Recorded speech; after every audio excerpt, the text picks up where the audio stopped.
빨대의 구멍은 몇 개인가? 한때 인터넷을 뜨겁게 달구었던 질문이죠.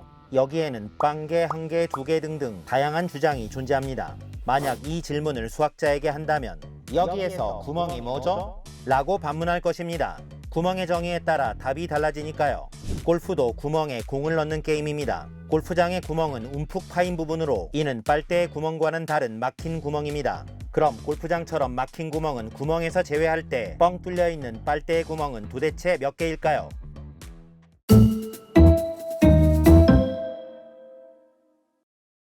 위상수학이란 도형을 자르지 않고 주물러서 느리거나 줄여도 변하지 않는 성질을 찾는 학문입니다.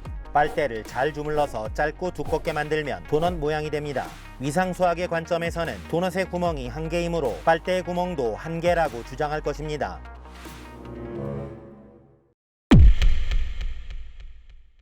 퀘니스베르크, 철학의 제왕 칸트가 출생부터 사망까지 단 한 번도 밖으로 나가지 않았다고 알려진 도시입니다. 이 도시에는 칸트만큼이나 유명한 수학 문제가 있었죠. 퀘니스베르크의 달이 문제입니다. 많은 사람들이 이 문제를 풀기 위해 발품을 팔았지만 당대 최고의 수학자 오일러가 나타나 그런 경로는 없습니다 라고 말하며 펜을 꺼내듭니다. 오일러는 강으로 나누어진 네 구역은 점 ABCD로 다리는 선으로 연결한 그래프를 그립니다. 모든 다리를 한 번씩 건너는 문제가 모든 선을 한 번에 그리는 한붓 그리기로 바뀐 것입니다. 오일러는 각 점에 연결된 선의 개수가 짝수개이면 짝수점, 홀수개이면 홀수점이라 하고 한붓 그리기가 가능한 그래프는 홀수점이 없거나 2개인 경우라고 말합니다. 그런데 이 그래프에 꼭지점에 연결된 선의 개수를 조사해보면 홀수점이 4개나 되어 한붓 그리기가 불가능했던 것입니다. 기하학의 절대 권력이었던 유클리드 기하학에서는 두 도형은 합동, 즉 포개어질 때만 같은 것이었죠. 하지만 이 문제에서 실제 지형과 오일러의 그래프도 같은 것이었으니 기하학에서 같음의 인식이 바뀐 것입니다. 오늘날 우리는 지하철 노선도를 실제 도로와 같다고 인식하죠. 퀘니스베르크 다리를 소재로 한 한붓 그리기 이론은 위상수학의 시발점이 되었으며 이 중 한 분야인 그래프 이론으로 발전합니다.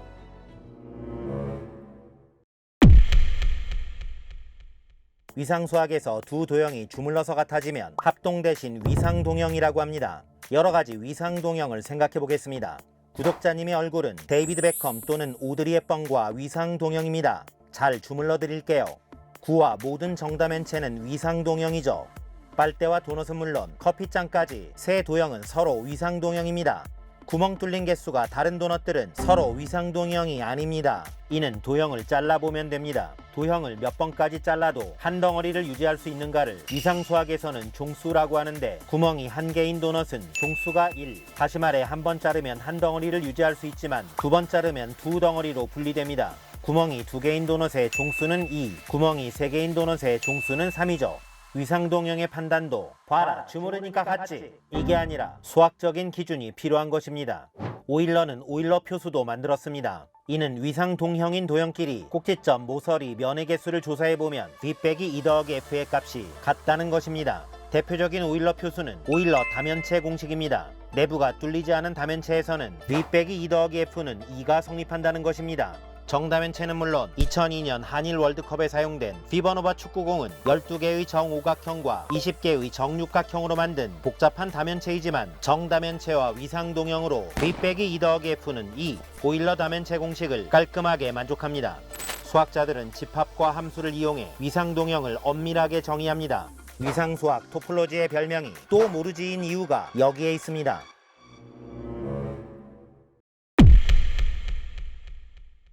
1852년 프란시스 구드리는 영국의 지도를 서로 다른 4가지의 색을 이용하여 이웃한 줄을 구분할 수 있다는 것을 알게 됩니다. 당시 구드리는 스승이자 유명한 수학자인 드모르간에게 이 문제가 보편적으로 성립하는지 질문합니다. 이게 바로 사색 정리죠. 실제 미국의 지도를 그래프로 변형하여 각 점에 신호등처럼 색을 채워나가면 4가지 빛을 내는 초대형 크리스마스 트리를 만들 수 있습니다.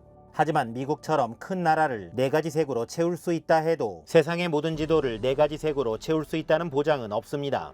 드모르간은 평면 그래프와 완전 그래프에 주목합니다. 평면 그래프란 점을 연결한 선이 평면 위에서 교차하지 않게 그려지는 그래프이며 완전 그래프란 서로 다른 두 점끼리 모두 연결된 그래프입니다.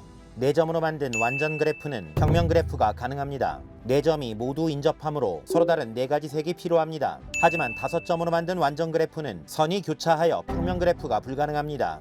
이는 서로 다른 다선 영역이 서로 인접하는 지도는 존재할 수 없다는 것으로 실제 5점으로 만든 평면 그래프는 4가지 색으로 구분이 가능합니다. 뭔가 잡힐 듯한 느낌이었죠. 하지만 영역의 개수가 늘었을 때 사색 정리가 가능하다는 보장은 없었습니다. 이후 100년 넘게 사색 정리는 많은 수학자들의 어그로를 끌며 실마리를 찾아 나갑니다. 1879년 알프레드 캠프는 사색 정리의 증명을 발표했으나 1890년 퍼시 히우드는 캠프의 증명에 오류를 발견했으며 내친김에 오색 정리의 증명을 발표합니다. 1940년에는 35개 이하의 영역은 4가지 색으로 구분할 수 있음이 밝혀졌으며 1970년대 중반 수학자 볼프강 하케는 만약 사색 정리가 거짓이라면 5가지 색을 사용하여 영역을 구분해야 하는 지도가 존재할 것이다. 규律법을 사용해 사색 정리의 증명에 도전합니다.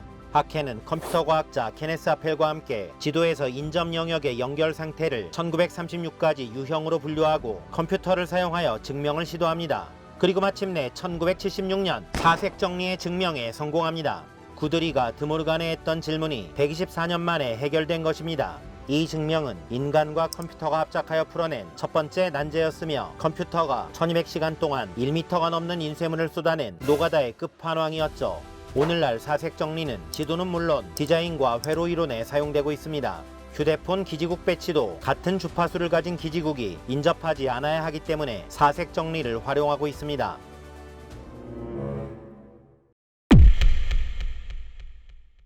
조세이의 연작소설 난소공은 1978년 책으로 발간되었는데 이 중 첫 번째 단편은 메비우스의 띠였습니다. 선과 악은 관점에 따라 뒤바뀔 수 있음을 의미했죠. 한국의 문학작품에서도 등장한 메비우스의 띠는 독일의 위상수학자 아우구스투 메비우스가 1858년에 만든 도형입니다. 긴 직사각형 모양의 종이 테이프의 한쪽을 180도 말아붙이면 만들어집니다.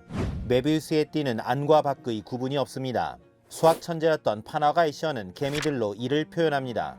메비우스의 띠의 중앙선을 잘라보면 길이가 2배 늘어난 2번 꼬인 하나의 띠가 됩니다. 일상과 별 관련이 없을 것 같은 메비우스의 띠는 오늘날 공장의 컨베이어 벨트, 에스컬레이터의 벨트에 활용됩니다. 양면이 모두 닳게 되니 경제적이고 이탈률이 적기 때문입니다. 메비우스 필름은 양면에 모두 녹음을 할 수 있죠. 무한대기호는 메비우스의 띠를 형상화한 것입니다.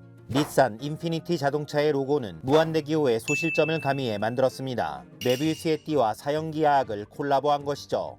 난소공의 10번째 단편은 클라인 씨의 병입니다.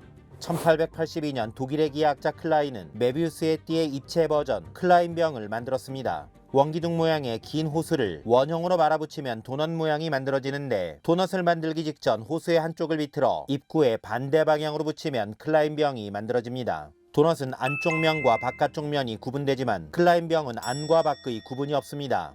호스가 면 안으로 뚫고 들어가야 하는 사실상 3차원에서 불가능한 4차원 도형입니다.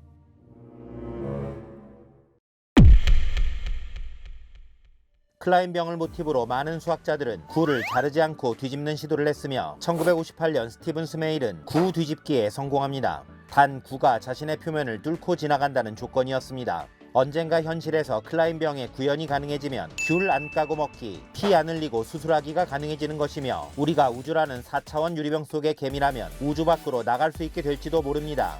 스티븐 스메일은 1966년 수학의 노벨상 필즈상을 수상합니다. 5차원 이상의 모든 차원에 대한 푸엥카레의 추측을 풀어냈기 때문입니다. 푸엥카레의 추측은 위대한 위상수학자 앙리 푸엥카레가 1904년에 제시한 밀레니엄 난제입니다. 여기에서 단일 연결이란 팽팽하게 당기면 하나의 점이 된다는 뜻이며 컴팩트하다는 건 경계 없이 무한히 뻗어나가지 않는다는 뜻입니다. 쉽게 말해 우주의 어느 한 점에서 우주에 무작위로 로켓을 쏘아 제자리에 왔을 때 항상 실이 당겨지면 우주는 3차원 구명과 위상동형이라는 것입니다. 스메일 이후 마이클 프리드먼은 4차원에서 푸엥카레 정리를 증명했으며 윌리엄 서스턴은 3차원에서 가능한 우주의 8가지 모델을 제시하는데 이게 바로 기하화 추측입니다. 그리고 마침내 2002년 러시아의 수학자 그레고리 페렐만은 기하화 추측을 증명합니다. 우주의 8가지 모델 중 하나만 구면이었기 때문에 푸엥카레 추측은 자동으로 증명된 것이죠. 일타쌍피, 한 방에 2개의 추측을 정리로 승격시킨 페렐만은 세계적인 수학자로 등극합니다. 그러나 페렐만은 필즈상은 물론 클레이 연구소가 내건 $100만 상금도 거절합니다. 거절 사유는 내가 우주의 비밀을 쫓고 있는데 100만 달러를 쫓겠는가 였습니다. 이후 페렐만은 인터뷰 일체를 거부하며 잠적 후 노모와 함께 은둔형 수학자로 살아가고 있습니다. 지금까지 위상수학 중고딩 버전이었습니다. 바이.